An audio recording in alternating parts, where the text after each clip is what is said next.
Jesus Christ. Alright. If everybody can mute up real quick, I'm going to turn these fucking sounds off. Well, I'm not going to turn them off. I'm just going to turn them down. We're going to get right into the episode. Let me turn this down. Doodly doodly doo. Perfect. Alright. And without further ado, it is political bullshit. Alright. Alright. Drop this. Okay. Welcome everybody to another episode of Interviewing Humanity Between the Seasons. As always, I'm your host, Sledge Knuckle. Tonight, we're talking about something that people love to insult because it's powerful. And that's joy. Not good vibes, not denial, and not pretending the world isn't on fire. I'm talking about revolutionary joy. The kind that shows up inside struggle, not after it. The kind that says, you don't get to starve my spirit into obedience. Because here's what power actually wants from you.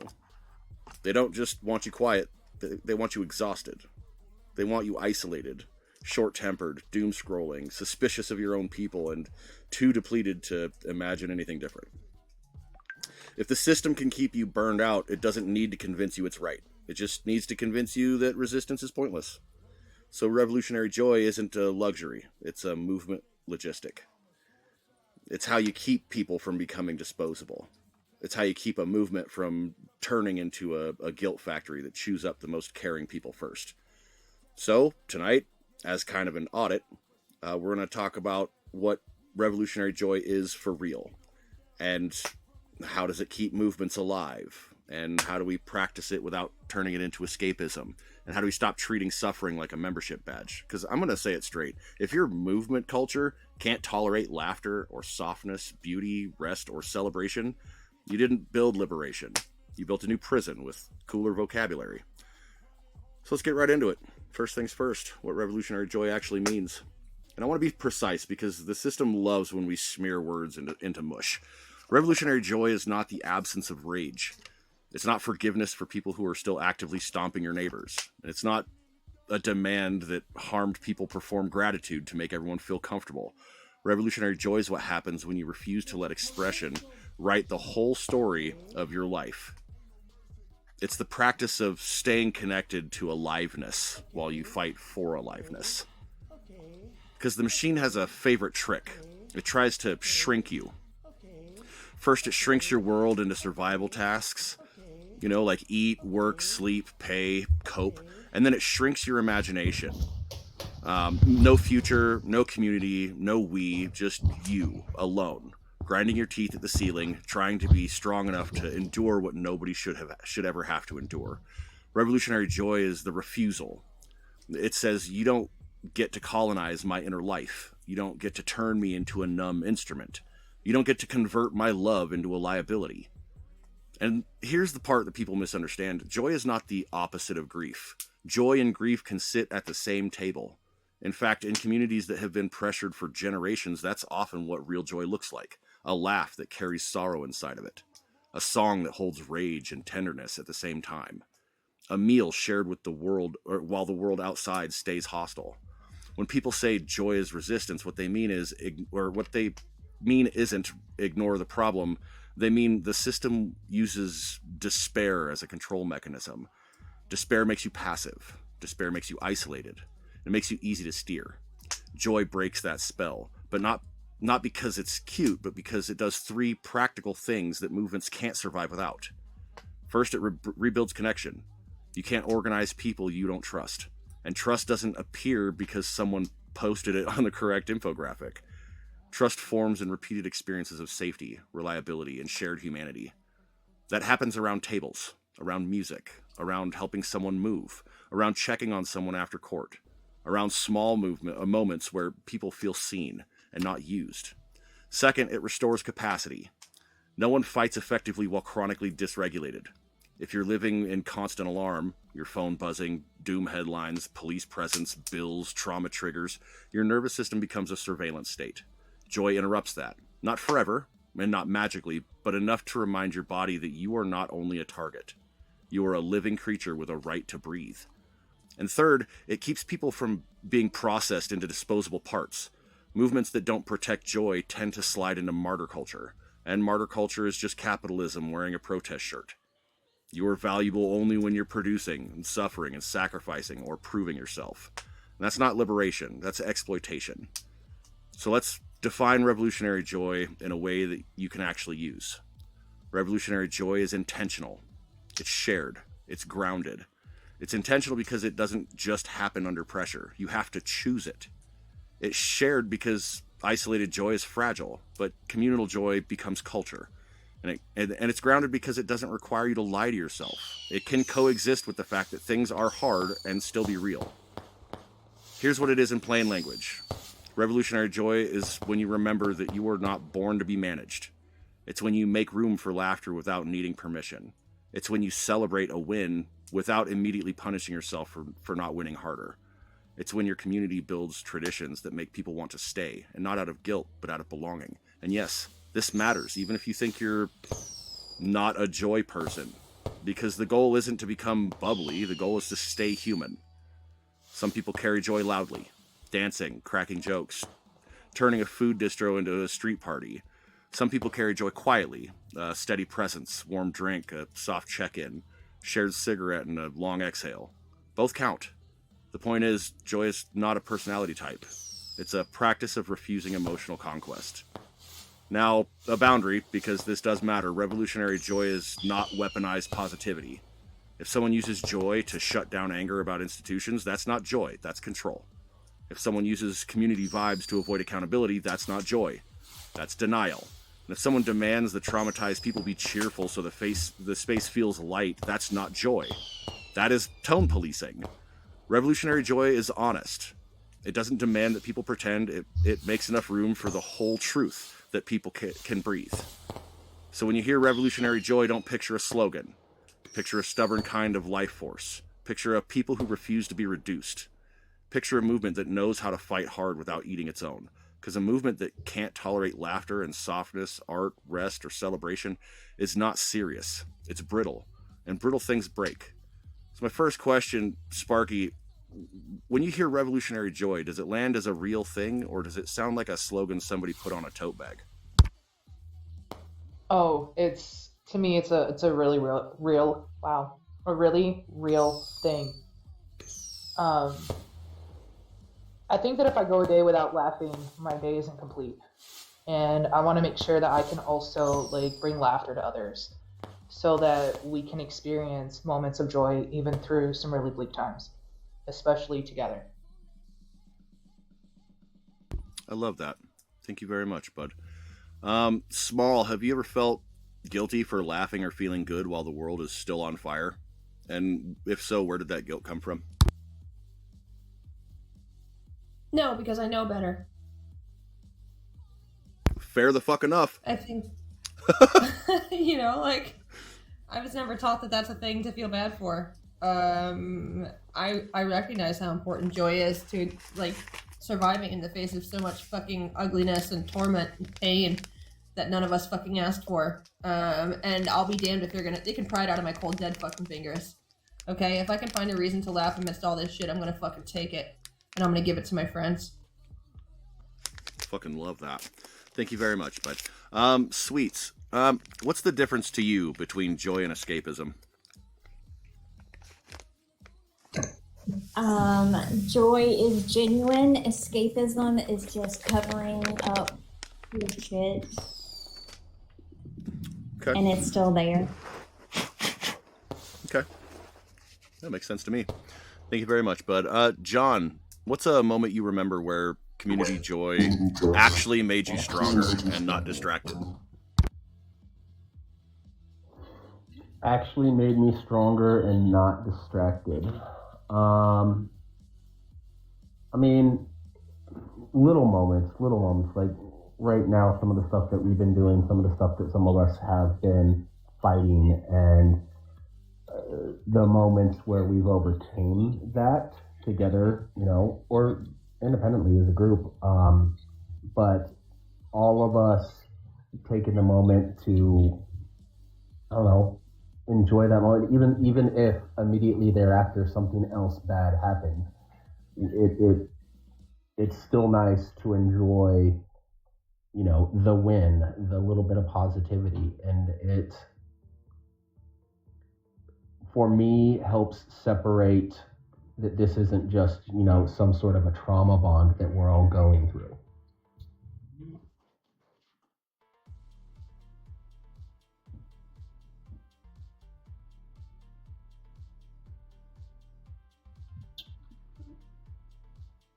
People getting parts to their, vehicles that are broken down, even though another one breaks down immediately afterwards. Yeah, thanks, bud. Thank you very much. Hey, Buffalo. Whoa, sorry.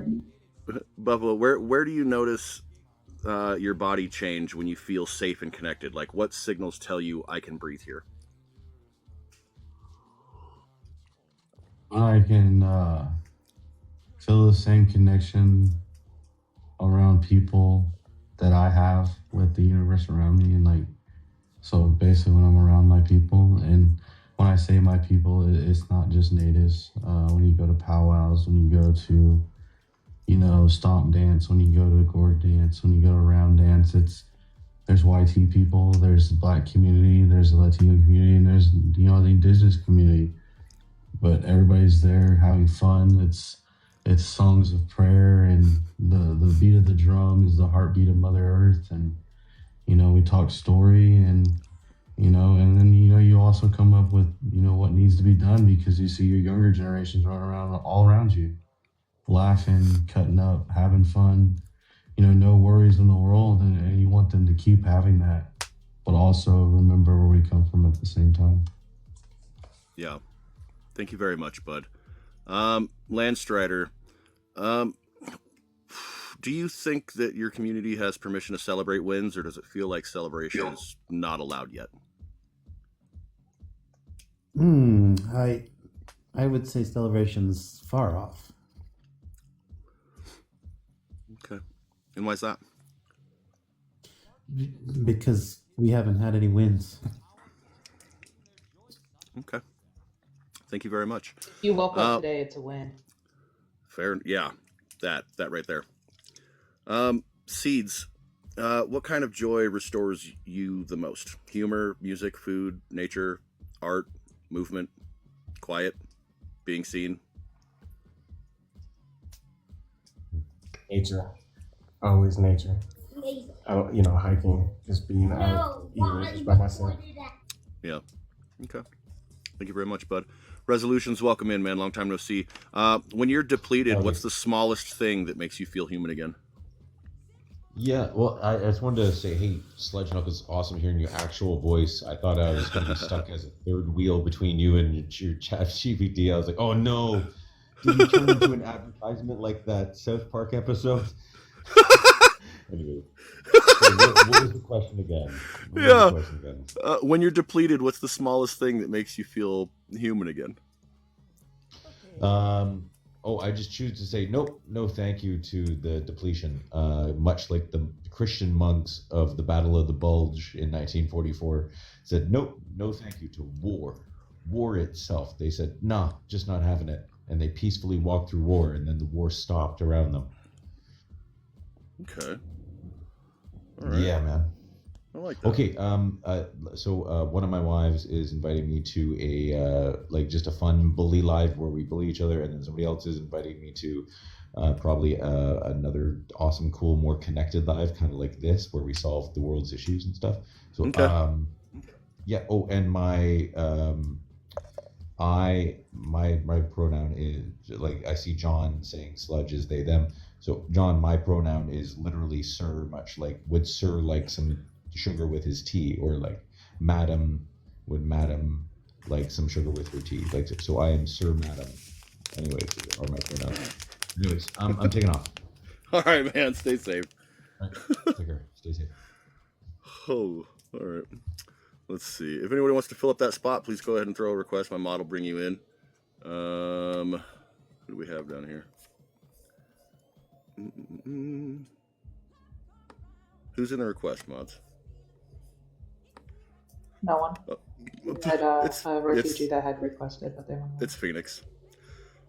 Hello. All right. I'm charging again, so. Ugh. Hey, no worries, no worries.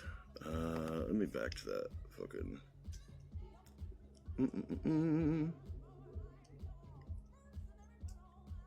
Where did it go?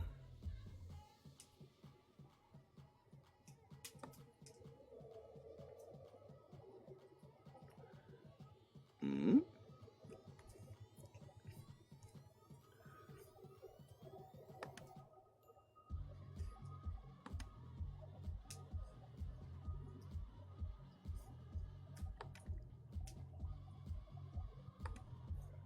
All right.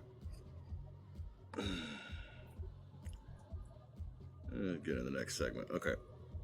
We're gonna talk about burnout,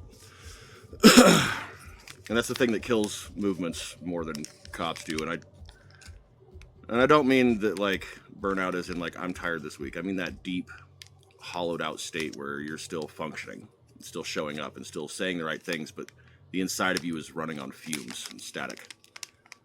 A lot of people don't quit movements because they stop caring. They quit because the movement becomes a second job that pays in shame and sadness. And the worst part is we've normalized it. We've normalized constant urgency. We've normalized trauma exposure with no time to decompress. We've normalized sleep debt as a proof of commitment. We've normalized being reachable at all hours, like organizers or some form of customer support. And then we act shocked when people collapse. So here's the unforgivable truth about it. Burnout isn't just an unfortunate side effect. It's a system that survives by preventing collective power. Burnout is a feature of the system. So when people are overextended, they get brittle. And when they get brittle, they interpret everything as an attack. And when everything feels like an attack, people start policing each other harder than they police the enemy. And that's kind of the shit stack pipeline. Not because people are like bad, because exhausted people just have less patience, and less curiosity, and less emotional bandwidth, and a smaller window of tolerance. When your nervous system's stuck on red alert, nuance feels like danger. So burnout doesn't just make you sad, it makes you easy to divide. It produces predictable outcomes. People isolate, they ghost, they snap, they become cynical. People stop trusting and stop showing up.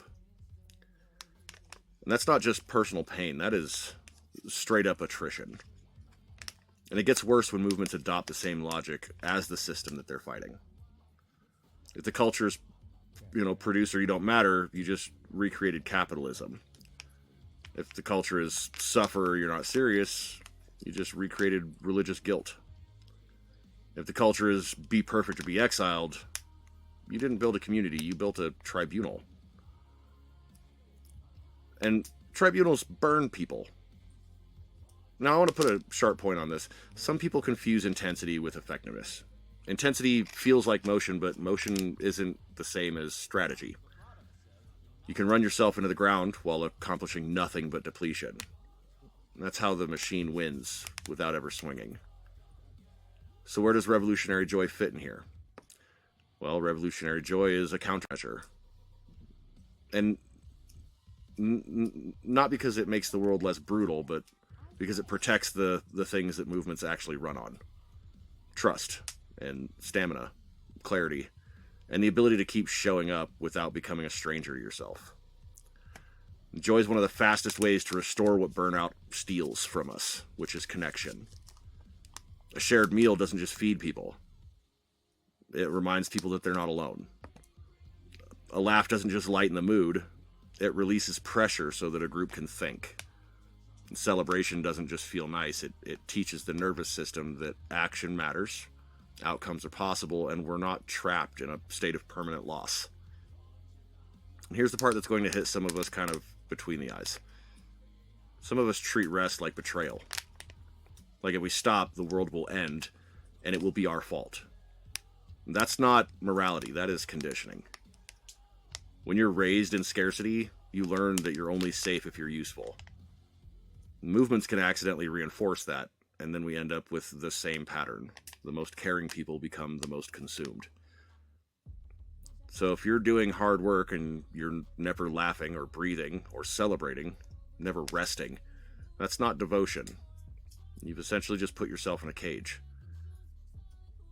And I'm not saying this to shame anybody. I'm saying it because we need a strategy that keeps people alive. So I want everyone listening to ask one very serious question. Are we building a culture that people can live inside, or building a culture that demands people die slowly to prove that they belong in it? Because revolutionary joy isn't just a feeling.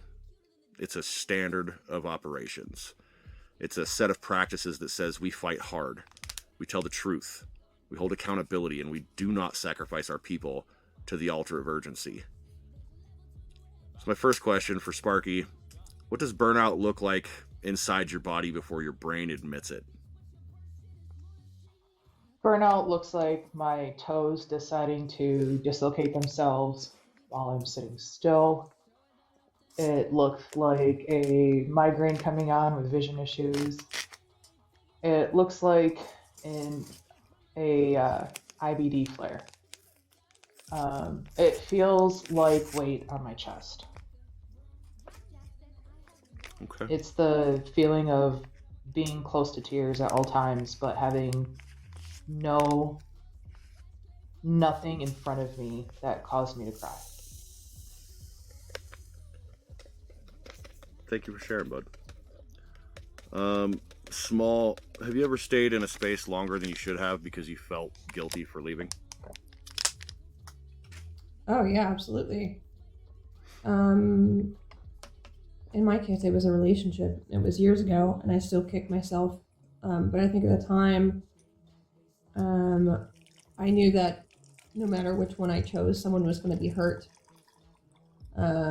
Even though I knew it wasn't serving either of us and we were both miserable. They were a good person and I didn't want to hurt them, and I knew leaving them would do that. But, dragging it out also hurts people. So your best bet is to do what's right by you and everyone else. And if you know in your heart it's time to go, you need to fucking go and move on to things that better serve you and let them have the same freedom.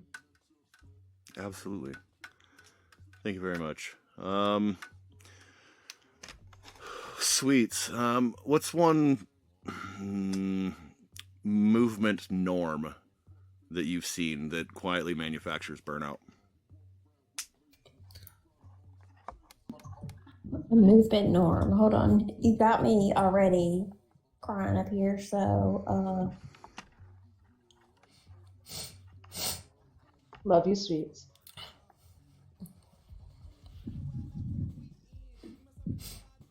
probably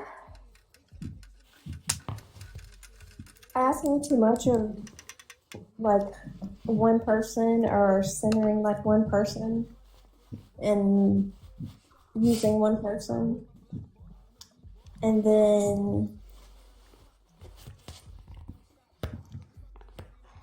their ego gets too big and they take credit, or they get in the leadership thing, Yeah. Ego always ends up taking head of everything, everywhere, in every scenario.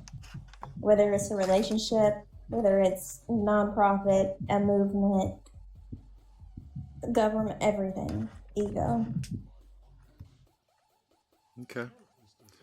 Thank you very much, bud. John, have you ever watched a group turn on itself during high stress, and what do you think triggered that?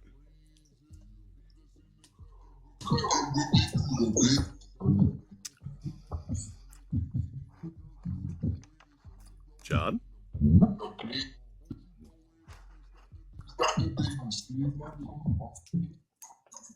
Let's try this again. Hey, John.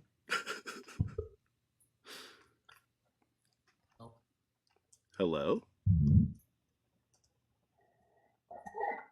Can you hear me? Kinda.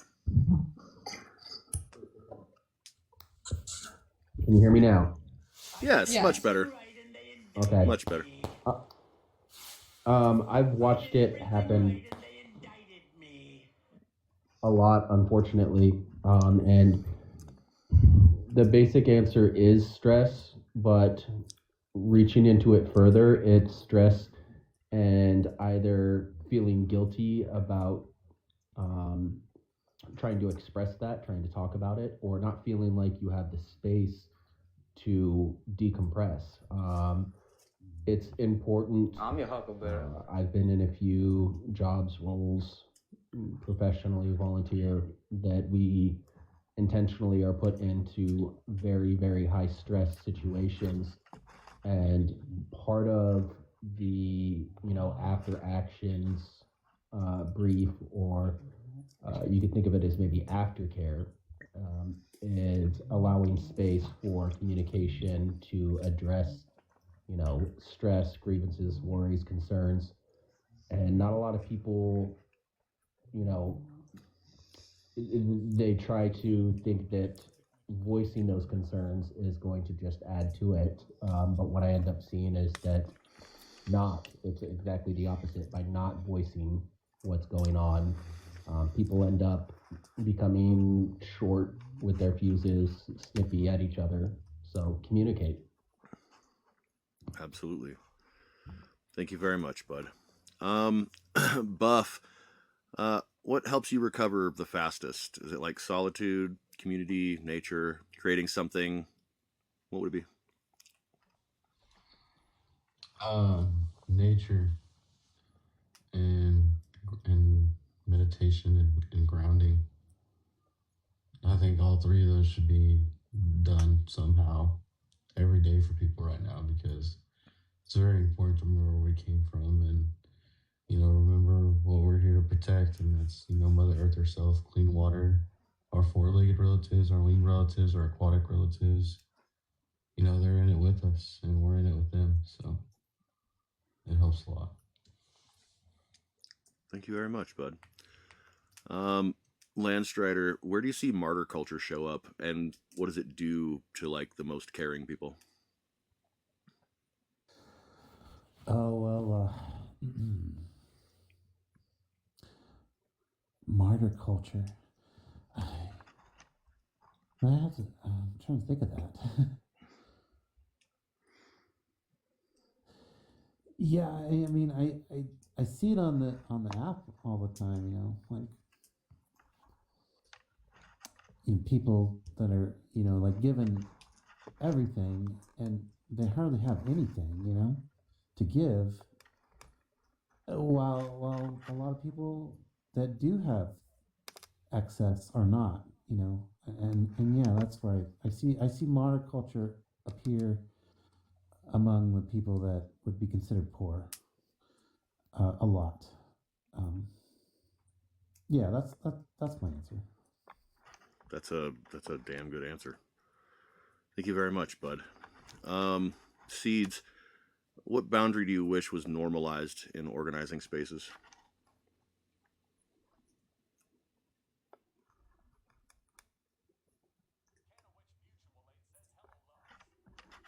Hey, Canna. Seeds, you there? I am mildly here, but I got a background. When I heard the long silence, I was like, I got my kids going on. We just got approved for moving out of this fucking place that we're in, so we're done with that. And I got fucking Lilo and Stitch, what I'm not a big fan of, in the background, so I apologize. Alrighty. Would you like me to move to someone else? Or?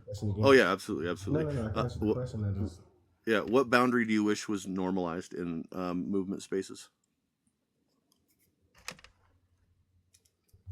The awareness that not everybody believes what everybody else believes, and that sounds cliche, but I'm talking about in structure. Like I was in a black space last night, and I was like, yeah, I don't believe, because I don't usually talk about my own personal beliefs, but I don't believe black men should, or any men should, get old in a time of tyranny. 9 times out of 10, your ass either stood idly by while the encroaching tyranny grew, or you actually supported and served the tyranny.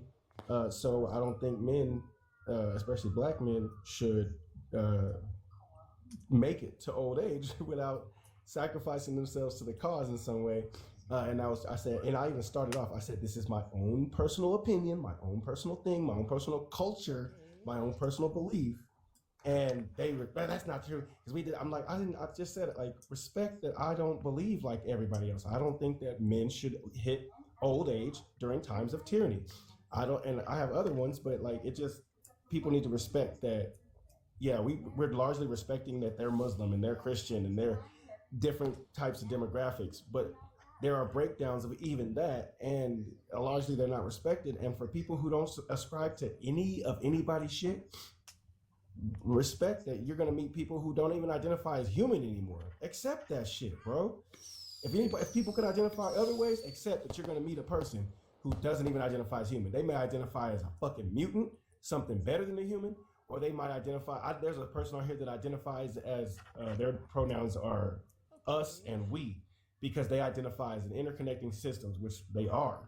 They're totally scientifically legitimate in saying that. But they'll meet people who are, nuh-uh, like, bro, you're a fucking Republican. Bro, you're a fucking Democrat. Leave these people alone for literally being a multi-tiered, layered system of systems, which are interconnected systems. So yeah, respect each other's personal, not beliefs, but personal culture. We all have a personal culture. We're supposed to anyway, have an individual personal culture and even code. And it's not always the same as everybody else's. Absolutely. Thank you very much, bud. Spicy, if sustainability was treated as strategy, what do you think would change first in how we organize? Can you repeat that again, please? Yeah, if sustainability was treated as a strategy, what do you think would change first in how we organize?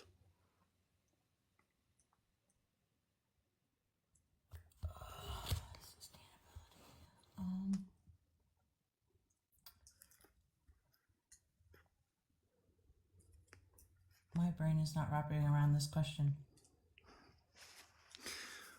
If we prioritized people's ability to come back or stay present as much as possible, what do you think would change in our methods of forming movements? Well, I mean, coming from a harm reduction aspect of things, food, housing, it's a shared thing. We should be sharing our spaces, sharing our food, and growing things instead of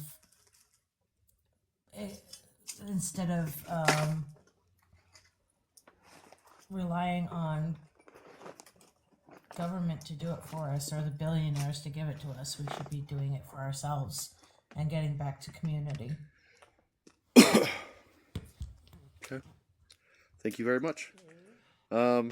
If anybody else would like to try a stab at that question, please feel free. And then afterwards, if I get a mod plug real quick. I'll take a stab at that. Okay, yeah, go ahead. Our food production would probably change, but more importantly, education. The education system would radically change if we was to center sustainability.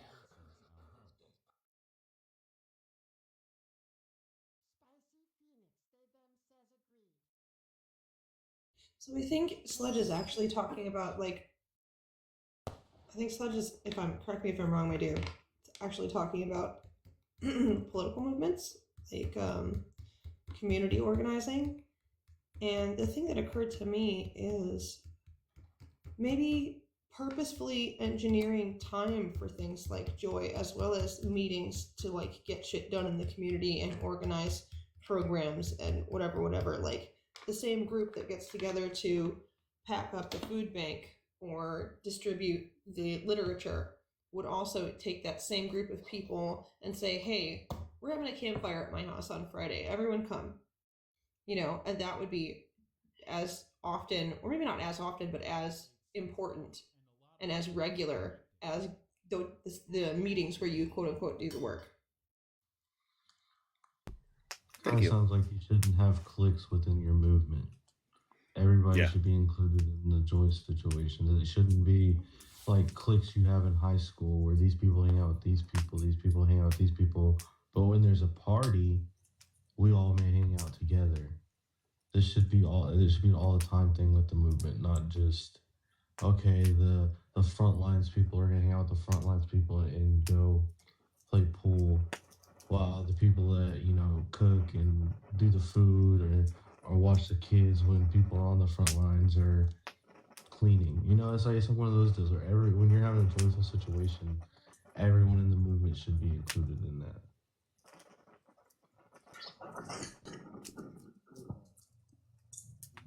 Does anyone else want to try and answer? I think John was. There was a principle of leadership that I remember at one point in time, and I'm not saying that all of it necessarily fits in this place. I think that there's tones of it, parts of it, and the idea that was expressed was that building up and praise is done publicly and collectively, and when something was meant to be corrected, if there was a problem, whatever, those things were done separately and directly, like independently.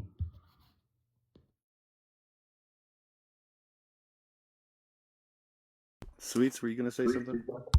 I was trying to say, do you mean like how do we keep each other sustained in energy and health and that way? Is that what we're talking about? I mean, yeah. If By movements were to support and movement? if movements were to prioritize sustainability of its members, of its people, of its force, what would we change about how we do this? Respect and listening and like Johnson communication, most definitely. Yeah. Respect among each other, and just stop trying to diminish everything to terms and like everybody has to be perfect with how they communicate and how they're forming who they are, and like Steve was saying, like just people are people, and let's try to treat each other as that in these communities, and respect that. I love that. Can I tack on to what Sweet said? Please. I think the left has a nasty habit in particular about, like, I think Sweets was kind of getting at this, about expecting everyone to know how to use the terms and what the right terms are for things and what you can and can't say and blah, blah, blah, blah, blah, blah. And it's fucking useless because we end up infighting and nitpicking. We've had whole episodes about leftist infighting where we could be, like, giving people a little grace, holding each other's hands to get better, and then actively fucking getting things done. We're sitting here going, well, so-and-so called it this, but it's actually this. Or so-and-so used that word, but it's outdated and it's offensive. Okay, what was their intention? Do they know that? Or are you just going to pick on them and piss them off? And now you have one less person willing to help you towards your goal because you decided to be a nitpicky asshole. Stop that shit. That is exactly what I meant. And it doesn't help sustain the movement. It breaks everybody down to where they get scared to communicate and they get scared to say anything and they shut down and they stop communicating because they feel like they're going to step on somebody's toes or they're going to be disrespectful, and they don't mean anything. They're just trying to help. It doesn't sustain the movement. It actually breaks it down. So yes, that's exactly what I was. Stop being such a shithead to people. Yeah. Absolutely. Yes, and we need to lean into curiosity as much as we invite people into curiosity. And by that, I mean, like, when we lean into curiosity, if we don't fully understand something, then it is our responsibility to ask for clarification. And if someone isn't seeming to fully understand or potentially getting defensive, invite them to be curious and give a little bit more of an explanation with the question of, does that make sense? So that we can learn together, be together, and fight this together.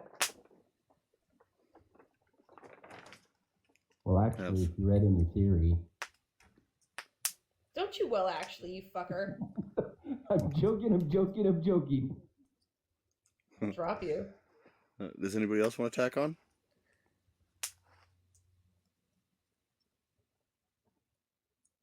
I got yelled at because I don't know what a stud is, and I asked. Jesus Christ.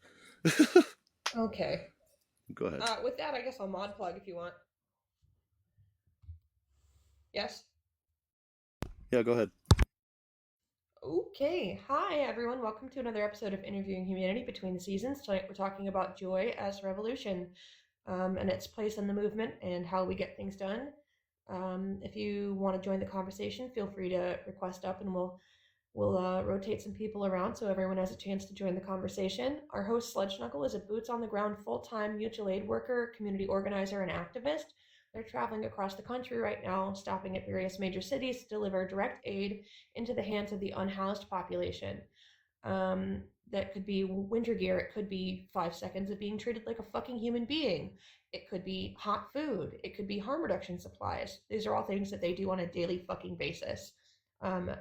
This space is for organizing, discussing, supporting each other, mutual aid. And that's something that Sledge does every day, is help everyone else. And right now they need a little help. They could use some financial assistance for things like groceries, clean water, gas, and particularly one very small, stupid, annoying, fidgety little chunk of brass that is keeping them from escaping the fucking desert they've been stuck in for the last month. So if you're able to donate even $5 to the cause, that will help them get groceries, clean water, and whatever little hunk of brass ends up being the last thing keeping them stuck out there. If you want to hire them, they have all kinds of skills and talents. You could hire them to be a community organizing consultant. You could hire them to be a consultant for turning your backyard into a food forest. You could hire them to talk about harm reduction, or to write a script or a song, or make you some cool art or a business logo or a band t-shirt. You could buy any of their artwork on coffee mugs, sweatshirts, posters from Redbubble. All that's in their link tree. If you can help their Sledge Knuckle on all the payment platforms, I'm going to drop their CA down in the comments. The one thing is that their Venmo's not working right now. And if you can't help, that's okay. We're never going to give you shit for that. We're all being crushed to death by fascism, and we're just glad you're here and that you have somewhere friendly and safe to be. And we love having you around regardless. So thanks for coming, and let us know if you want to join the conversation. We love you guys. Thank you very much, Small. So next up, let's talk about the actual resistance that is Joy, the culture, the humor, and the things that can't be confiscated from us. Here's what power is good at. Power can evict you. It can ban you. It can freeze your accounts, like it did with my fucking Venmo. It can flood feeds with lies and propaganda. It can make you feel like you're screaming underwater. But power has a harder time controlling what happens when people are together and alive. Not unbothered, but alive. Because when people are alive together, they generate something that the system can't mass produce. Meaning. And meaning is dangerous. That's why authoritarian cultures get weirdly allergic to humor. Humor punctures the costume. It makes the serious men in suits look like exactly what they are. Bad actors, reading shitty lines. And it's why culture has always traveled with resistance. Not as decoration, but as infrastructure. Songs were used to coordinate. Stories have been used to remember. Food has been used to keep bodies going. Inside jokes get used to keep morale from collapsing. Hell, dance is used to metabolize fear. And when I say joy is resistance, I mean this. Joy keeps people from becoming emotionally conquered. Oppression doesn't just want your labor, it wants your spirit to comply. It wants you to accept a smaller life. It wants you to stop expecting warmth from anybody. It wants you to stop believing that the future could be different. And joy refuses that. Sometimes it's loud. A food distro that becomes a block party. A playlist that turns a tense room into a room that can breathe. A street chant that flips fear into rhythm. Sometimes it's quiet. Someone shows up after court with a warm drink. A hand on a shoulder. You're not crazy. A kitchen table that stays open. And I want to name something important. Joy is not just for the people who are naturally cheerful. Joy is for the people who are furious. Joy is for the people who are traumatized. It's for the people whose nervous systems don't unclench that easily. See, joy is not a vibe. It's a signal that says we still belong to each other. Now I want to talk about the uncomfortable and unconfiscatable part. There are things that the system can take. Housing, jobs, phones, platforms even. But there are things that it struggles to seize if you've built them into your bones, such as the ability to laugh at the throne. the ability to love people without needing permission, the ability to create beauty out of wreckage, or to gather and make each other real again. And that doesn't mean that you're immune to harm. It means that you're harder to domesticate. And the deeper truth to it is, a movement with no culture becomes a spreadsheet. A movement with no joy becomes a camp for discipline. A movement that can't play becomes a place that people survive until they can't. If we want people to stay, we have to build spaces where people can exhale. And not because we're soft, but because we're smart about it. Joy keeps the door open. It keeps people human. It keeps the work from turning into a funeral march where the only acceptable emotion is rage. And no, anger is not a banned concept. Anger is often correct. But if anger is the only permitted emotion, the movement becomes a pressure cooker. And those things have a tendency to explode.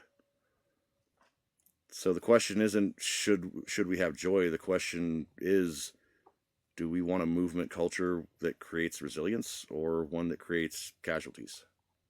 So my first question, back up to Sparky. What's a moment you remember where humor kept you from collapsing? A few of the folks here on panel were on a live that I was hosting, and a few of us had already said, hey, let's just go live to talk about this instead of typing it. And we completely missed that mark because we got distracted by other topics. And for the rest of the night, we just bounced topics, but in between topics, we always just found ourselves in immense laughter. And that was just beautiful. That's awesome. Thank you very much, bud. Have you ever seen laughter cut through fear in a room? And how does the vibe change after that?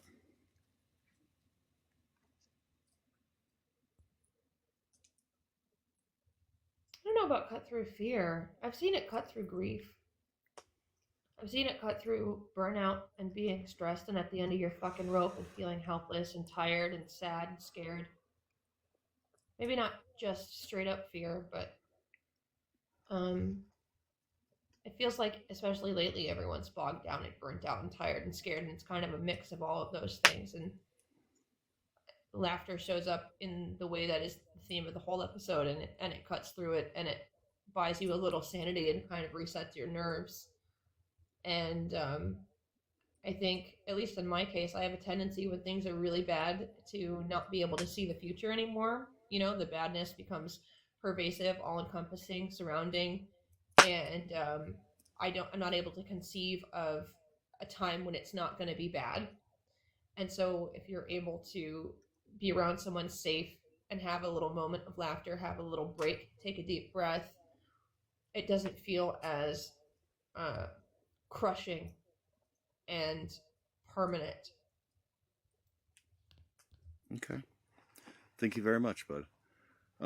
Sweets, what kind of art makes you feel brave, even when you're exhausted? Definitely telling stories in my junk journals and writing. That's Okay. definitely good. Yeah, tell my stories. That's art. Okay. Thank you very much, bud. John, when you picture culture as resistance, what does that look like where you're at?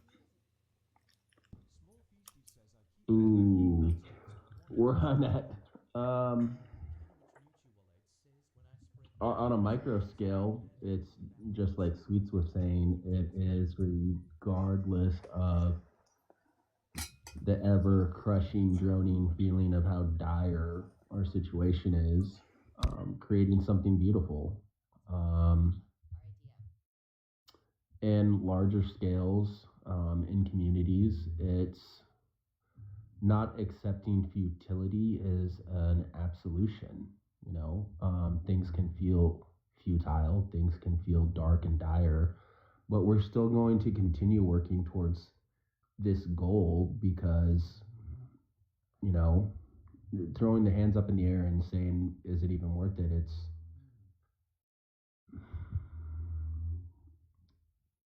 like giving up. I don't know. And that's just not who we are. And that's how we find joy in those little moments.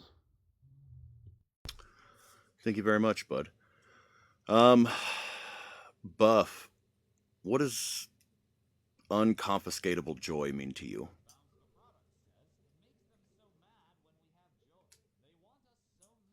You mean like joy that can't be stolen? Yeah. My culture. You can hate me all you want. You can be racist. You can degrade me. You can talk shit about people, but you can never steal who I am. I'll never forget who I am, where I come from. And that's joy to me. That's the best answer I can come up with, man. I fucking love that answer, man. Thank you very much, Bud.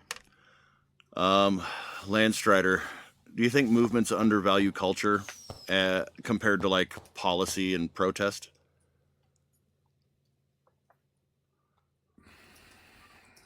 I undervalue culture. Yeah,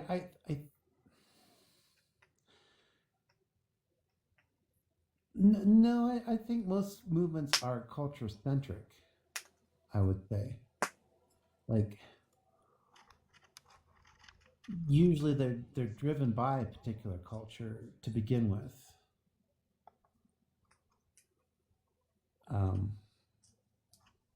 Yeah, I guess that's the best I can do for that. Okay. Thank you very much, Bud. Seeds, what's one small joy tradition in your community that your community could start anyways that doesn't cost money?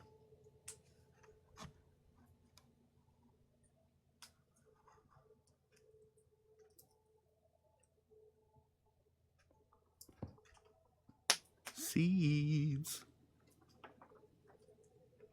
was just had like a lot going on with the kiddos and the TV, so they just might not hear us.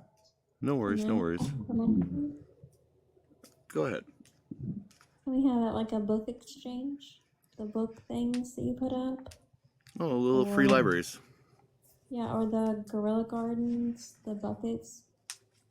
If you have buckets in your house and seeds. Okay. To put out I like in the that. community. I like that. Can you say the question again?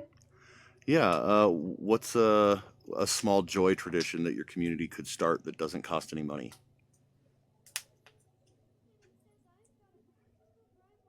I mean, it brings me joy. I don't know how other people feel about it, but in my community, there's I've talked about it before. There's what they call the heart garden, and it's 2 city blocks full of vegetables, herbs, and fruit trees, and berry brambles, and native pollinator plants, and it's entirely volunteer run and operated, and it runs on volunteer hours twice a week.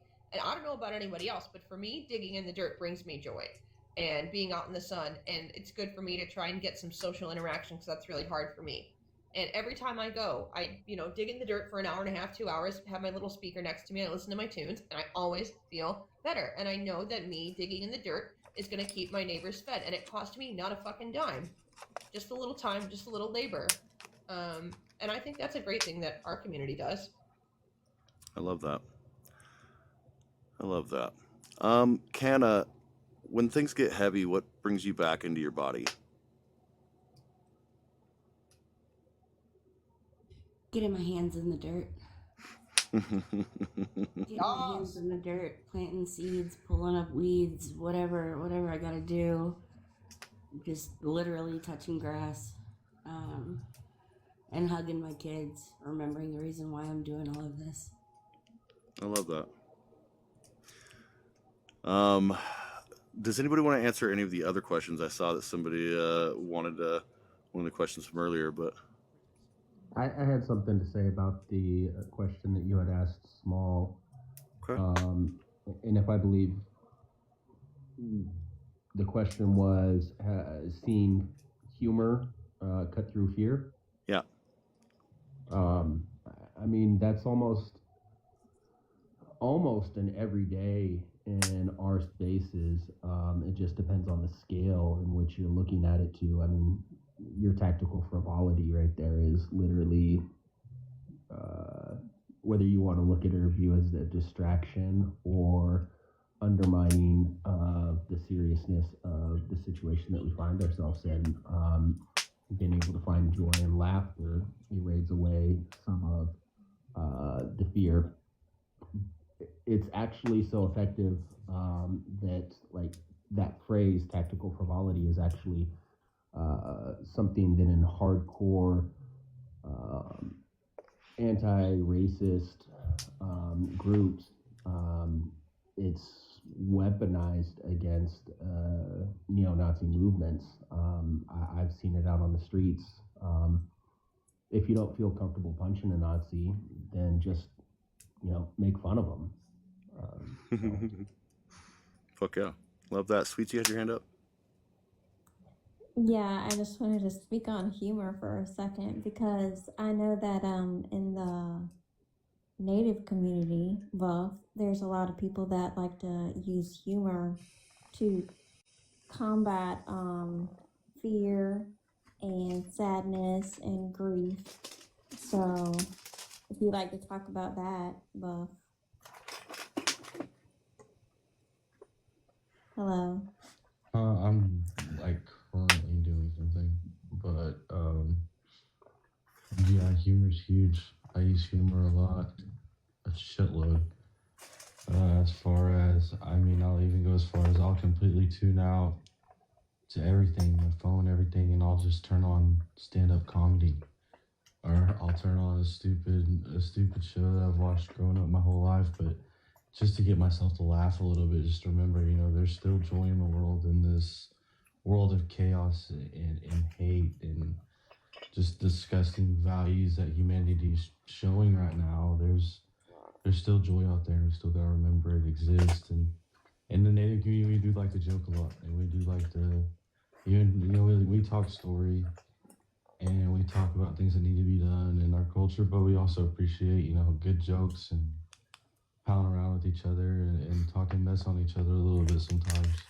So it's just, remember, it's still out there. Well, and using absurdity as a way to undermine or delegitimize fascism, it as a tool or a tactic, it reframes the basis of the argument. It reframes the ground in which we are seeing each other on.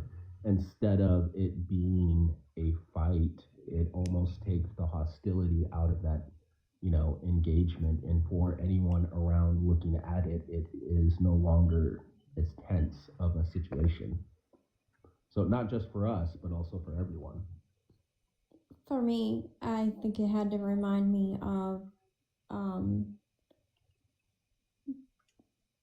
being young and being human, and it's okay to not be serious all the time and to not be in fight mode all the time, and to remember that I am alive and I still have another part of my whole existence. And that's with humor and with laughing and connecting with laughing. I love that. Stay safe, Liz. All right. So next I want to talk about who profits when we're miserable. Oh, Small, you had your hand up. Go ahead. Yeah, I'll make it quick. I think maybe a thread that we haven't exactly tugged at, but I think we're all kind of collectively understanding of, is that humor is interconnected with optimism, right? So the movement doesn't go unless we all have in mind something better to work towards. And when it feels ugly and scary and hateful and on fire all the fucking time and nothing cuts through it, that bogs us down, like I was talking about earlier. And if you can cut through it with a little laughter, that reminds you that it's not all bad, that there are moments of joy left out there, and that if we keep working on this shit, the moments of joy will be more often. So I just wanted to point out humor and optimism are two sides of a coin. Thank you. Thank you very much. So yeah, next we're going to talk about who profits when we're miserable. Because I want to stop pretending that misery is an accident, because it's fucking not. There's an economy built on your depletion. And it's not just capitalism in the abstract, it's specific, repeatable, and measurable. When you're tired, lonely, scared, or dysregulated, you buy convenience that you can't afford. You accept disrespect because you don't have the energy to fight it. You pick a scapegoat because nuance costs calories. You doom scroll because it feels like doing something while you stay frozen. And you turn inward and blame yourself because blaming a system feels impossible. And if you're politically active, the machine has a second strategy. It will happily let you be outraged as long as you stay ineffective. Outrage is not automatically power. Outrage can be power, but outrage without relationship or strategy or rest becomes a treadmill. And a treadmill is the perfect prison. You're moving, you're sweating, you feel like you're working, but you're not going any fucking where. And this is how performance activism gets manufactured. Not because people are fake, but platforms reward what is hot and poppin'. It's fast and reactive. They reward what spikes emotion, and they don't reward what builds capacity quietly. So if the algorithm trains people to perform outrage, and the movement trains people to prove devotion through suffering, you get a toxic loop. People compete to be the most correct. People compete to be the most angry. People compete to be the most harmed. People compete to be the most visible. And then people burn out. And then the group fractures. And then the machine just keeps rolling. This is why revolutionary joy is also refusal. It refuses the scarcity mindset inside community. It refuses the idea that worth is earned through self-destruction. It refuses purity culture as entertainment and refuses the martyr economy. Because martyr economies are a control system. They make sure people who care the most pay the highest price. And once those people are gone, what's left? A movement that looks loud on social media and weak on the ground is what's left. Now, I want to be careful here. This isn't a lecture that says stop being angry. Anger is appropriate. Anger is the alarm. But the question is, are we using anger to build power, or are we using anger to prove that we belong here? And if the only way to be accepted is to be constantly furious or constantly available or self-sacrificing, then what we built is not liberation. It's basically a new boss, but instead of one rich dude, it's your peers. So I'm going to name it. Some spaces police tone instead of harm. Some spaces punish boundaries and not abusers. And some spaces confuse calling out with building. And the machine profits from every one of those mistakes. Because every time we turn on each other for sport, the real enemy gets a free day. Every time we grind down our best people, the system collects the benefit. And every time we equate misery with seriousness, we hand power the keys to our nervous system. So revolutionary joy is strategic disobedience. It's saying you do not get to harvest my pain as proof. You don't get to turn my community into a court, and you don't get to make me hate my people. And we can fight hard without becoming cruel. We can be honest without becoming brittle, and we can hold accountability without turning into predators. And I know that we can. I've seen it many times. So my first question up to Sparky, who benefits when movements are angry but fractured? Like what institutions, industries, what political outcomes? Can you repeat one time, please? Yeah, who benefits when movements are angry but fractured? Like which institutions, which industries, which political outcomes profit? The top one that's going to benefit is always going to be empire. And then when we break it down into smaller sections, the pharmaceutical companies are going to benefit. The food systems that we have in the United States that are corporatized are going to benefit. Amazon is going to benefit. Palantir is going to benefit. Oracle is going to benefit. The military industrial complex is going to benefit, because if we don't have community to stay home, then we're going to go do empire shit outside the country. And that's what my brother did. And he has learned better. And if we're angry, then we're going to a psychiatrist for depression or anxiety. But really, it's just our reality that's wrong. And when we're upset, we're more likely to grab 7 snacks instead of the 1. We're more likely to grab a bottle of alcohol. We're more likely to subdue the way that we feel through substance instead of community. When we're tired and we're angry, empire is going to find a way to lock up our soul. Thank you very much, bud. It's a great fucking answer. Small, where have you seen performance replace relationships and real organizing?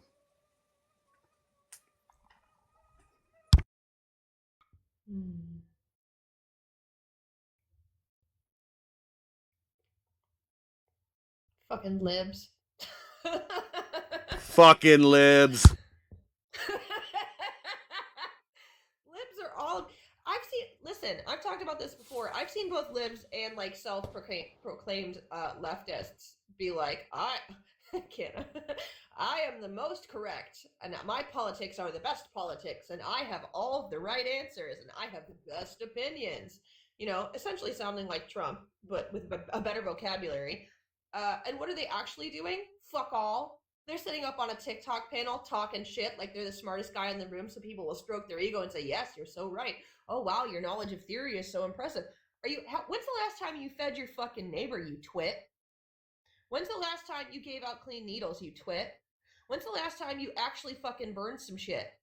No, you just want the ego stroking and to act like you're some kind of figure of authority, some kind of knowledgeable person, some kind of movement head.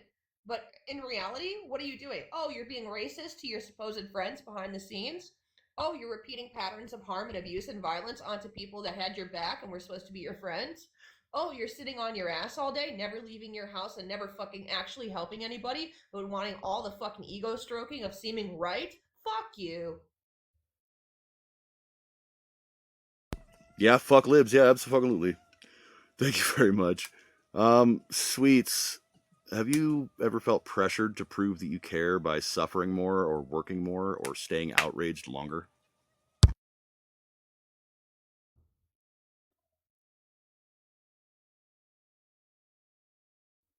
I'm not.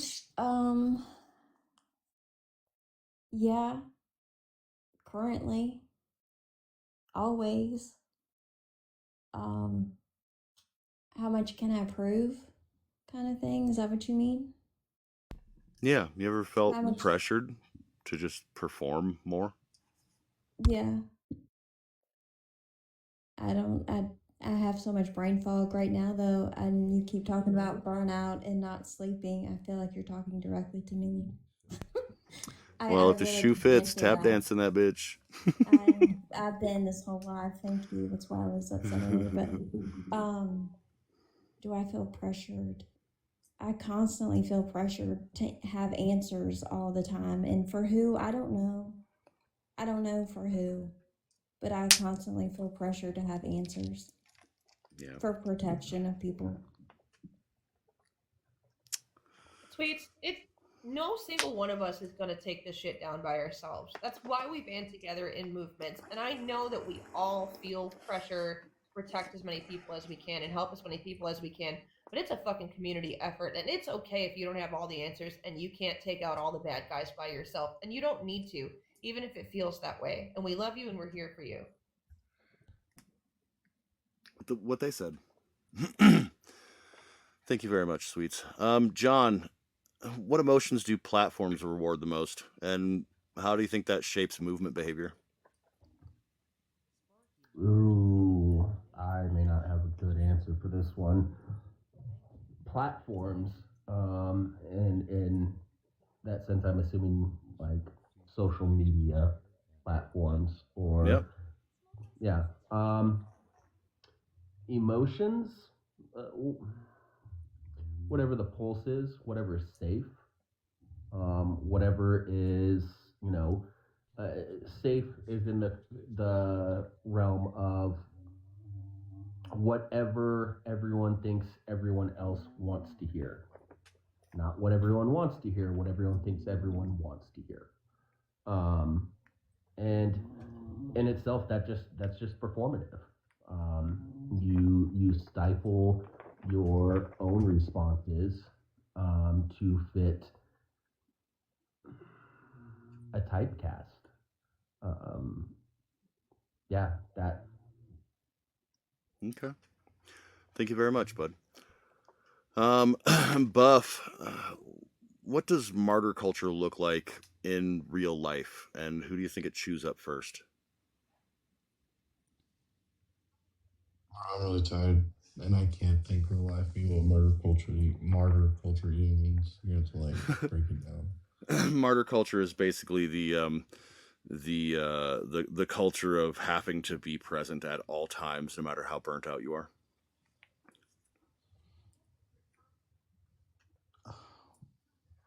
It's what I do. Oh yeah. You know what? But you're asking for like an example of it. No, I was just to you, what is martyr culture, and what does it look like in real life, and who does it chew up? I feel like it chews up people that don't know themselves. So they like leech onto whatever is like trending or seems powerful at the moment and try to be that, but that's not them. And I feel like it has a lot to do with not knowing who they are themselves and being connected spiritually to things around you and just constantly playing a guessing game your whole life on who you are or what you are. And it's a dangerous game to play, especially like this late into this and where we're at right now. Yeah, absolutely. Thank you very much, bud. Small, you have your hand up, and then John. Oh, my hand was up for the last one, but that's fine. I'm sorry. Can you restate the question, please? Yeah, you want the one I asked before? No, this one. Okay. What does martyr culture look like in real life, and who does it chew up first? Yeah, I mean, what occurs to me is that it's capitalism, right? Like, it makes its way into our movements. If you're not busting your ass, constantly available at all times, burning yourself out, burning the proverbial candle at both ends, you're fucking lazy, you're not good enough, you're not a good enough activist, you're not working hard enough, you don't care enough about the movement, and it leaves no time for things like joy or rest, which are fucking essential, or you're going to hit burnout, like you were saying. Thank you very much, bud. Wow. And Thank you, Small. And John, you had your hand up. What's up, Les? For martyr culture, and I may be looking at this through a different lens or scope, but who it affects the most, who it chews up. I think that martyr culture looks like the fact that everyone knows who Renee Good is and no one knows anyone else's name. Yeah. They don't know the names of the people who live with that fear. Damn, that was a good one. Good answer, John. That's a really good answer. Yeah, I'm not gonna lie. That fucking moment has had me cry a few times.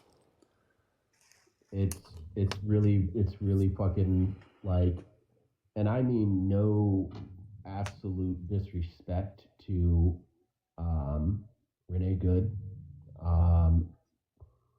but I hope that everyone who is just now seeing it as a problem, once they have deconstructed enough, they really look at that and realize that, oh, now this is a white problem, so now I care about it. Yeah. Canna, you have your hand up. Go ahead.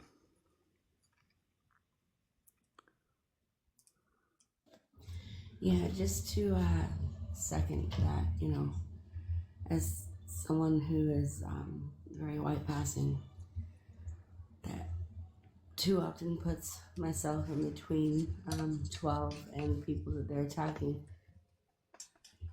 I don't ever want how do I put this? Um, I don't want the renegade treatment. Does that make sense? Like, Yeah. I'm here for the people and to help the people. I don't want my name to drown theirs out. That's not something that we should continue. I mean, yes, what happened to her was horrible, but I don't think that she would want what's happening. You know what I mean? Yeah. Thank you, Les. Yeah, no. You're absolutely correct. Thank you very much, bud. Landstrider. Where do you see tone policing, purity tests, or gotcha culture replacing actual harm reduction? In debates, in all the debates and discussions on here, and discussions that are actually debates. You know what I mean? Yeah. Yeah. Yeah, absolutely. I mean, I see it. Yeah, he did die like a dog. That's making it hard to think. No worries, no worries. I'll turn that down a little bit. It's all right. All right. Have that All right. for tactical frivolity. Yeah, definitely. It's definitely in the debate culture, big time. Yeah. Absolutely. Thank you very much, bud. Seeds, are you available to answer?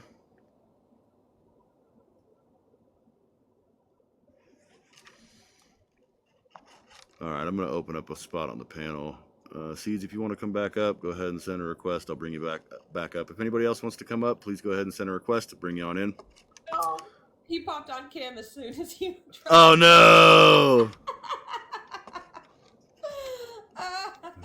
Hey, I'm gonna take a second, Canna. If you can get your hands on some throat coat tea, I don't know how into herbal medicine you are, but most grocery stores have it. A little honey in there, it'll save your life if your throat is starting to go. I'm telling you, it's got licorice root, which is mucilaginous, as well as a bunch of other medicinal herbs that boost your immune system right as you're starting to get sick. It's the fucking bomb. If you want a picture of the box, I'll send one to you. Really, truly a lifesaver. Yes, please. I'll definitely look into it. I gotta be careful what I take because I am still breastfeeding, and some things that will dry up mucus will also dry up my supply. So. No, that's fair. But I'll definitely look into it. Thank you. Okay. You're welcome, honey. But If you want okay. If you want a picture, I'm on Discord, or I can send you one on TikTok.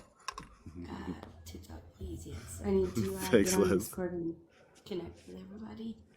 But much love, guys. I'm gonna go get some rest. Alrighty. Love you. Good night, friends. Yeah, if anybody wants to come up and join the conversation, go ahead and send a request. The mods will bring you on in. Seeds, if you want to come back, go ahead and send a request. We'll get you back in here. I still want to invite. He's probably wrapped up with his kids and stuff. All right. Well, and since the lineup is down, I'll just Sparky. What would change if movements treated joy and rest like strategic resources? The movements would succeed. If we treated joy like a resource, we would produce more of it. And if we saw joy as a resource, we would have more community and more connections. Yeah. Okay, I like that answer. Oh, hey, American wants to come on in. Not a fat American. I'd love to. Who did? Oh, John. Go ahead, John. I just wanted to say on that note, monetize, because we focus so much on money is the means for study and success within our culture, our economy, our lives. Monetize joy, make the basis your benchmark for how is my community, how am I, how is our country doing. Measure it in joy. Love that answer. American, question for you. What's one behavior you wish that we would retire permanently because it keeps the machine, or it helps the machine continue more than it helps people?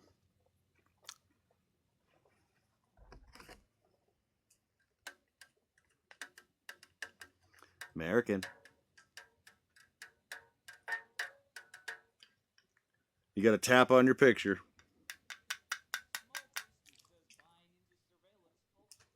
Oh, that seriously, you know.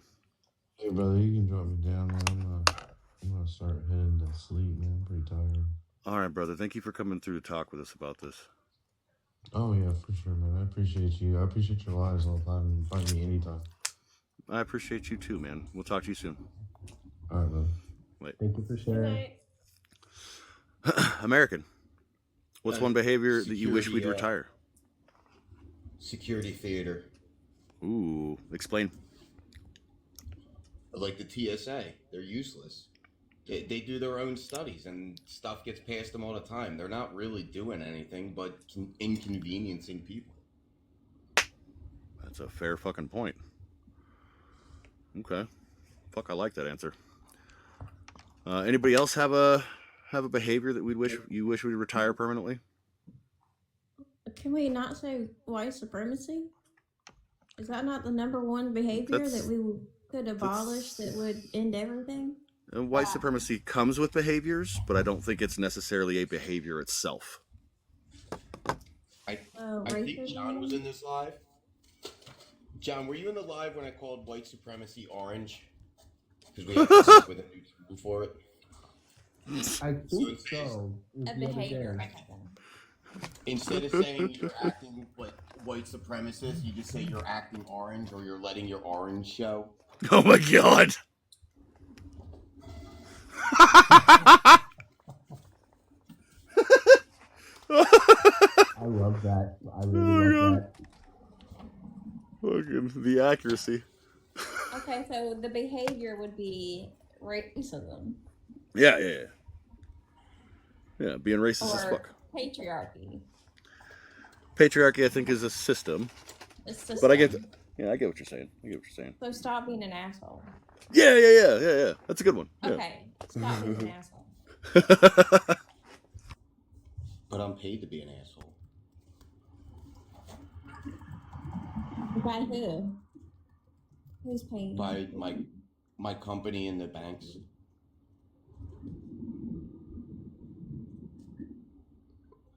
Well, you don't know what I do for you. You don't know what I do for a living, do you? They're not. I guess I don't know. I'm a repo man. It was a You joke. suck. You suck. I know. I hope you get told that daily. I do. Good.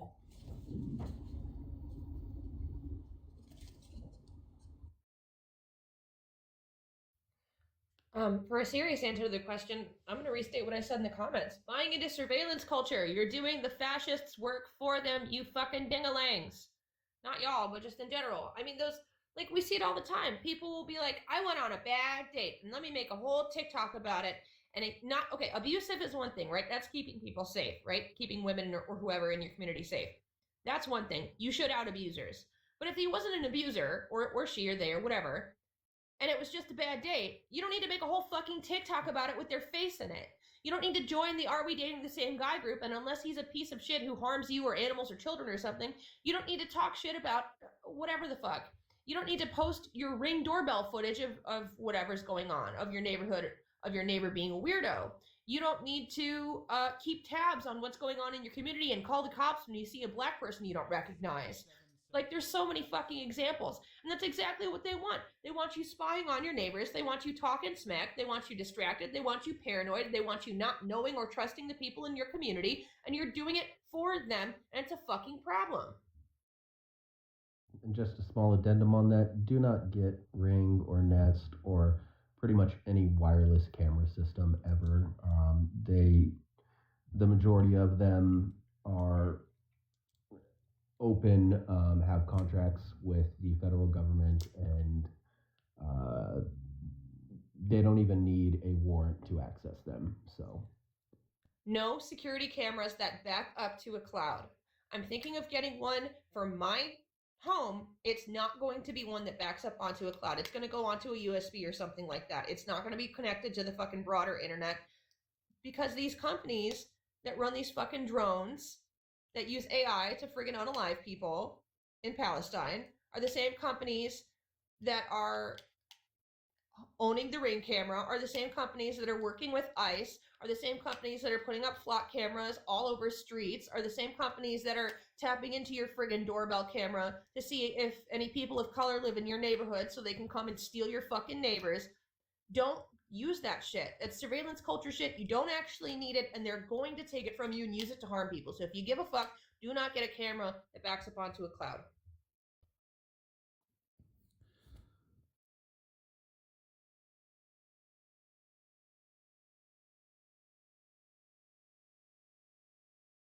I got big feelings today. I'm saying. I'm saying. Just today. Oh, John. Oh, every fucking day. No, No, I have PTSD and I'm autistic. My feelings are always big. Deal with it. I am a fan of the big feelings, especially in regards to any of these topics. I fully support the big feelings and letting those feelings be known. Don't tone police me, John. I am raising your voice here. I don't need a man's help, John. Fair. Just being a contrary dick. Go ahead, Lance Strider. The behavior that I would like to see is the punitive justice, and I'd like to see that be replaced with restorative justice. You know, the desire to just punish people, you know, that needs to go away. You know, to harm people or to, because it doesn't work.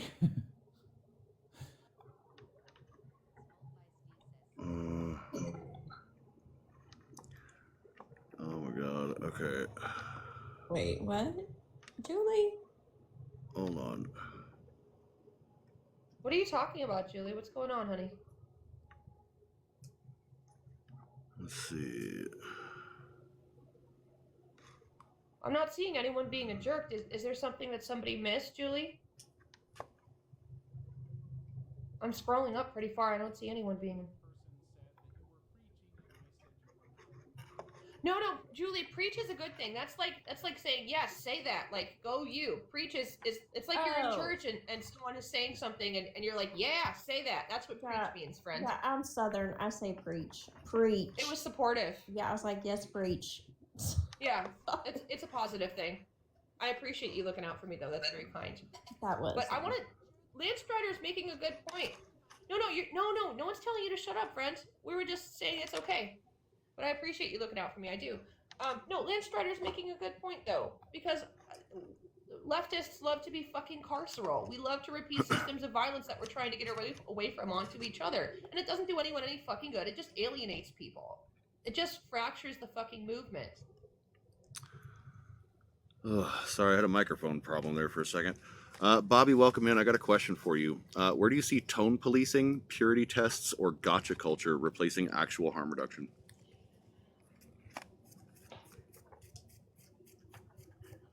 Where do I see tone policing, gotcha culture, And purity tests, yeah. purity tests replacing Actual harm reduction.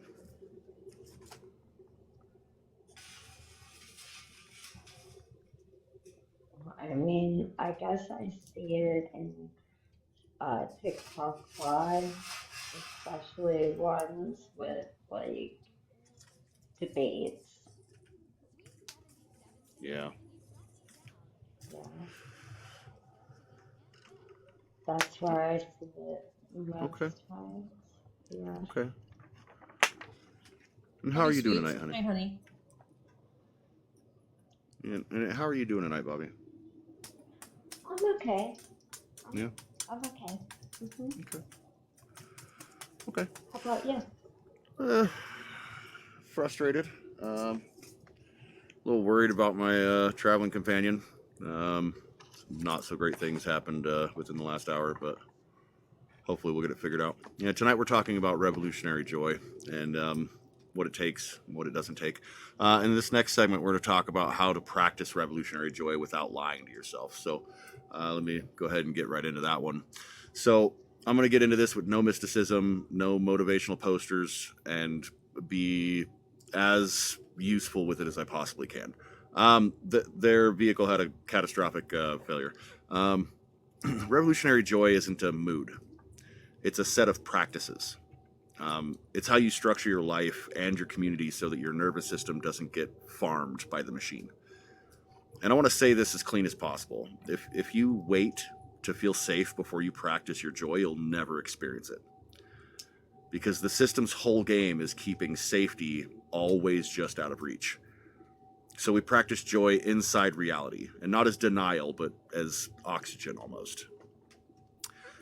Here's some ways to build that don't require money or perfection or pretending.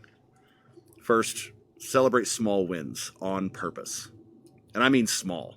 Someone showed up, someone asked for help, someone set a boundary, someone ate, someone made it to the next day. Celebrate that shit. Wins teach the brain that action matters, and when people stop believing action matters, they stop acting. Secondly, build joy into mutual aid. Mutual aid isn't just logistics, it's dignity and connection. It's the difference between service and community. And bring music, bring warmth, bring humor that doesn't punch down. Bring the kind of care that reminds people that they are not a burden. Third, create recovery rituals after hard actions. Don't just disperse, decompress. Have a meal together. Check in. Let bodies come down from adrenaline. And tell the truth about what was scary. And name what went well and what needs to change. Because if we don't metabolize stress, we end up storing it. And stored stress becomes bitterness and cortisol flush. Fourth, make art like it's infrastructure. Not something that's just nice to have, but actual infrastructure. Art carries morale and memory. It tells people that they're not alone. And it makes the future imaginable when politics feels like a brick wall. Fifth, treat rest as a strategy. Not as disappearance, but as a preparation for the next movement. Rest isn't what you do after the work, it's part of the work. Because burnout takes people out of the fight, and keeping people in the fight is the strategy. Now, the big question everybody gets stuck on, how do I tell the difference between revolutionary joy and escapism? Well, here's a clean test for you.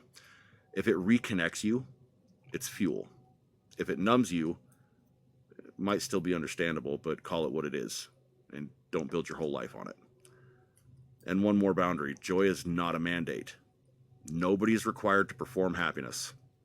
Some days revolutionary joy is just getting out of bed. Some days it's staying alive. And some days it's letting someone else carry the mood for the room. It's not about forced feelings. It's about building a culture where people can survive and stay. Because here's the truth about it. People don't stay in movements that feel like punishment. They stay in movements that feel like belonging.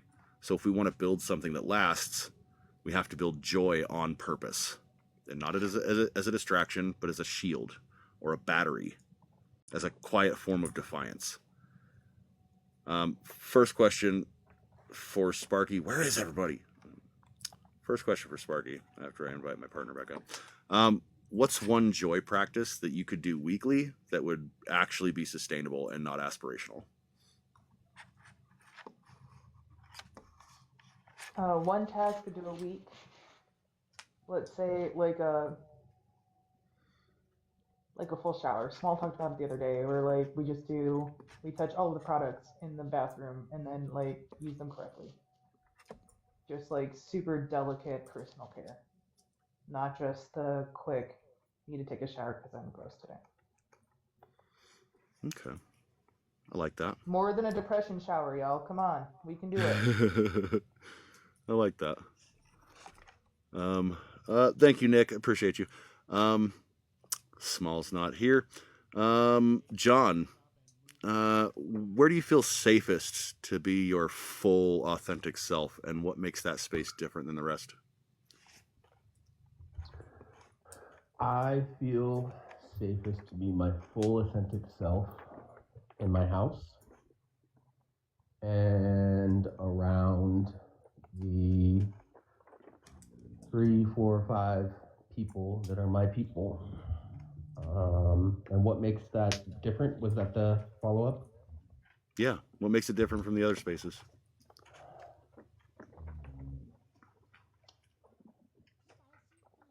Society. I'll try to be really quick on this. Something that I have been trying to work towards after 30 plus years and coming to terms with a lot in my own life, especially in the recent years. There's this weird idea that we have that as we get older, that the trust and intimacy that we have with each other has to fade.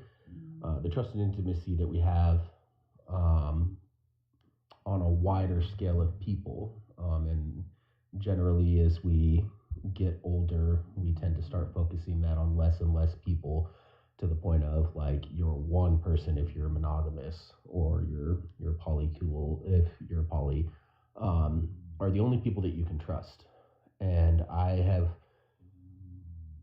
noticed that that's this weird, I don't know, it's almost a perversion of our natural state, it feels like, because as children, we were so open and honest. It's a platonic level of intimacy and trust that as we grow older, that I feel we don't share with each other anymore. That's why, I think. I like that answer. Thank you, bud. Bobby, what's a recovery ritual that you wish your community had normalized after stressful actions or heavy meetings?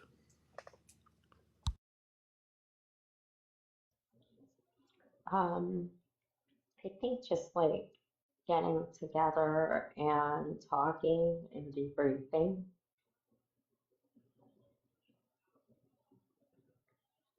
That's all. Okay. Talking about it. All right. That's a great step for sure. Thank you, bud. Lance Strider, how do you personally tell the difference between rest and avoidance?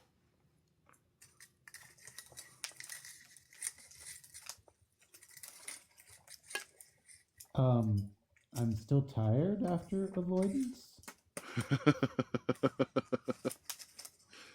Yeah, that's definitely a good sign. So real. I fucking feel that in my bones. Yeah, absolutely. Thank you very much, bud. American, what's one way to bring joy into outreach without making it performative or some kind of content? I'm gonna be honest with you, I have no clue. That's a good fucking answer too. I don't know. It's one of my favorite fucking answers. Means there's room to learn shit. Okay. I'll ask Sparky that question. What's one way to bring joy in a mutual aid without making it performative or content? Keep your camera put away. It's never going to be content if it doesn't get filmed. Phones away. For me, sometimes it's just like repeating inside jokes when they fit with what's being said. And for me, like when like my friendly mutuals laugh at me when I'm stuttering or slurring my words, because it helps reset my brain. And yeah, but if you don't have your phone out, you can't fucking make content, or your iPad or your laptop. Yep, that is true. John, what kind of music or art or environment makes you feel like the future is actually possible? Not mine. That's weird. very specifically, like I enjoy, I use my art, my music very much like this is what I need right now, whatever emotion, feeling, that sort of stuff. But to me, that is, I use my art as a tool. Being exposed to others, being exposed to others' art, music, the stuff that they like, and not just getting exposed to it, but having it pique something in me. It makes me feel like I'm interested in this, and I want, whether I know about it or not know about it, but it's not hopeful optimism about figuring out more, but oh, there was this piece of joy that I didn't know about.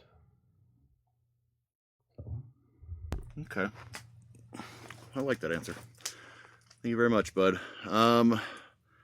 Bobby, what's a boundary you want to practice this month that protects your capacity?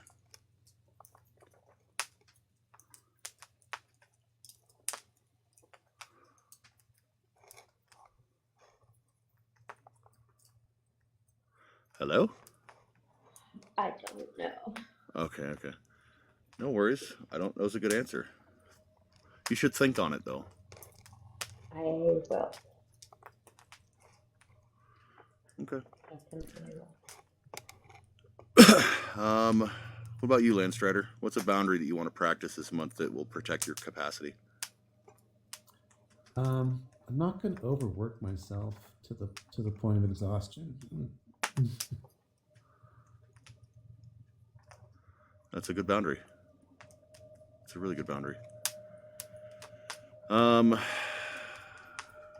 American, if you could design one community tradition from scratch, like a weekly thing, what would it be?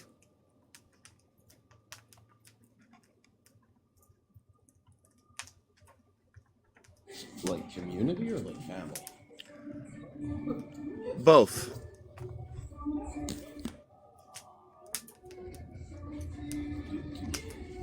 I see, like, I'm not a people person. I don't hang out with people in the community. I don't hang out. Again, like, I'm sorry, but I have no clue about, like, what people are interested in or anything. I just kind of live in my own little world.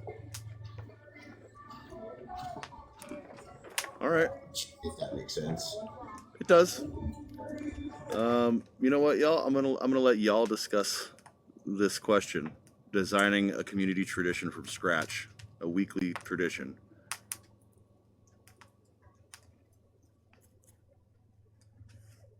Who's building the bonfire and who's bringing marshmallows?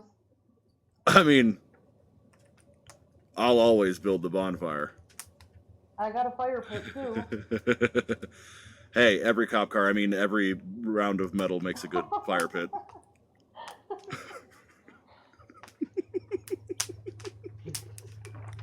Listen, y'all don't know how to build a fire. I'm just gonna throw that one out there.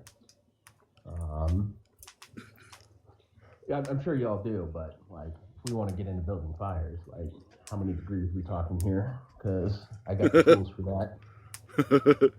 Are we talking like thermite? We talking napalm? I don't even necessarily need those things, but that's detracting from the point. Give me a second. I'm thinking. Oh, 2,000 degrees. Something that my sister used to do, still does, as far as I know, with her children. And it's kind of like, not to sound colonizer on this, but it's like people do it on Thanksgiving, but they would take it a step further, and it was just kind of like an every night sort of, thing. Asking people, like, what did they see today? She would ask her kids this.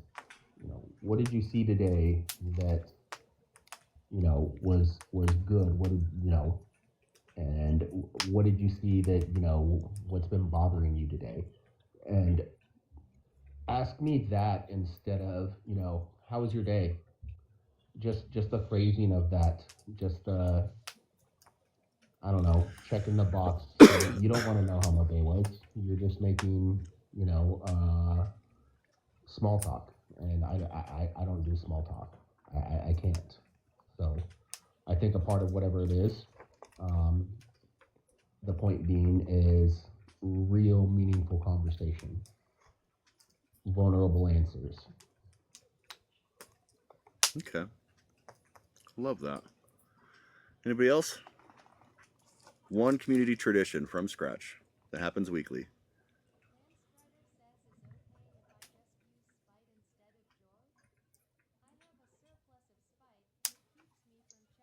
Yes, Landstrider. The majority of us here are only existing because of spite. Facts. Like, I'm one of them. I'm not gonna call out anybody else. So let's just call themselves into this conversation. Like, this timeline is tinfoil bullshit, and we're only here so that we can see, oh, I don't know, let's do like John McCain, the Orange Man, Schmieder Schmellentier. There's a long list that I need to be alive for to see their demise, and I can only do that with spite, because I'm not allowed to plan their downfall. I don't necessarily hold much on my family name, but I will say the fact that we've gone 3 generations without getting awards for dealing with fascists is 3 generations too far. Yeah, absolutely. All right. So I'm going to go ahead and just run through a recap of what we have proven in this conversation. Revolutionary joy is not a distraction. It's a tactic. Burnout breaks movements. So sustainability is strategy and not softness. Joy and culture are part of everyday resistance, and reclaiming aliveness is political, because dead inside people are easier to control. I want to leave y'all with something that the system doesn't want you to learn. They don't just control people with laws. They control people with exhaustion. They control people by making life feel like a closed room with no exits, no air, and no future. Because if they can convince you that the world will never change, they don't need your consent. They just need your surrender. And surrender doesn't always look like giving up. Sometimes surrender looks like constant frantic motion, constant urgency, constant outrage, constant posting, constant proving yourself. A treadmill. You're moving, you're sweating, you feel like you're doing something, but you're not building power. You're burning fuel. And that's why I'm saying it plain. Revolutionary joy is not decoration. It's not self-care marketed back to you, and it's not spa day while the empire burns. Revolutionary joy is a refusal. It's a refusal to let oppression turn you into a numb machine. It's the refusal to let despair become your permanent address. It's the refusal to let your heart get drafted into their war. Because here's the trap. They teach you that being miserable is being serious. They teach you that rest is laziness. They teach you that celebration is indulgence. And that if you laugh, you must not understand how bad it is. And that's a fucking lie. People who understand how bad it is are the ones who need joy the most. Not the fake kind, the stubborn kind. The kind that says, I see the truth and I'm still here. A lot of people think revolution is just rage. And rage is real. Rage is honest. And it's often appropriate. But rage by itself burns hot and burns out. Rage is ignition, but not a power source. What keeps people going for decades isn't rage. It's love. It's belonging. It's meaning. And it's the knowledge that you're not fighting alone. And that's why joy matters. Because joy builds we. And we is the only thing that has ever scared power. They can defeat a lone hero. They can isolate you. They can smear you. They can exhaust you. They can make you feel like you're the only one who sees the big picture. But they can't defeat a people who still know how to be alive together. And when I say alive, I don't mean unbothered. I mean human. I mean connected. I mean capable of tenderness without being naive. I mean capable of laughter without denial. Capable of beauty without permission. Because that's what they can't confiscate. They can take a platform, they can take a paycheck, they can take a building, they can take a tent, they can take your comfort. But if you've built joy into your culture, if you've built it into your friendships, your kitchens, playlists, rituals, mutual aid lines, then they can't take that thing. They can't take the thing that makes people come back. And that's the whole game, to make people stop coming back. So I want you to hear me plain and clear. If you're struggling to feel joy right now, that doesn't mean that you're broken. It means that you're living inside of a pressure cooker. And it means that you're human. Some days revolutionary joy is a dance party, and some days it's a song. Some days it's a meal, and some days revolutionary joy is just choosing not to self-destruct. Or answering a text. Drinking some water. Letting someone sit beside you while you breathe. Some days it's surviving without apologizing for surviving. And that counts. So here's a boundary one more time. Joy is not an order.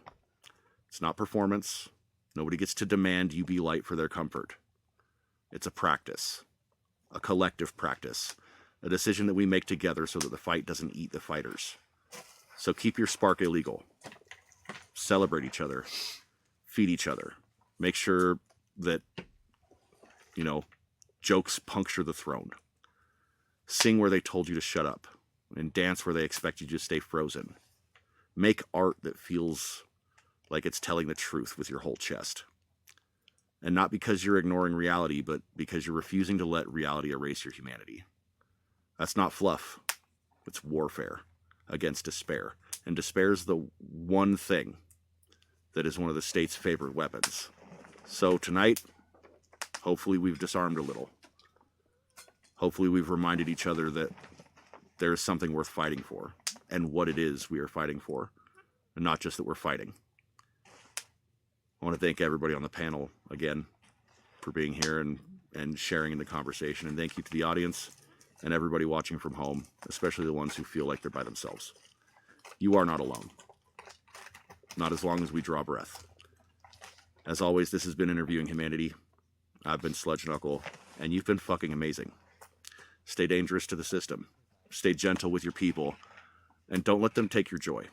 I'm going to open up the panel for some conversation. Feel free to come up if you'd like. And we'll see you next time on Interviewing Humanity.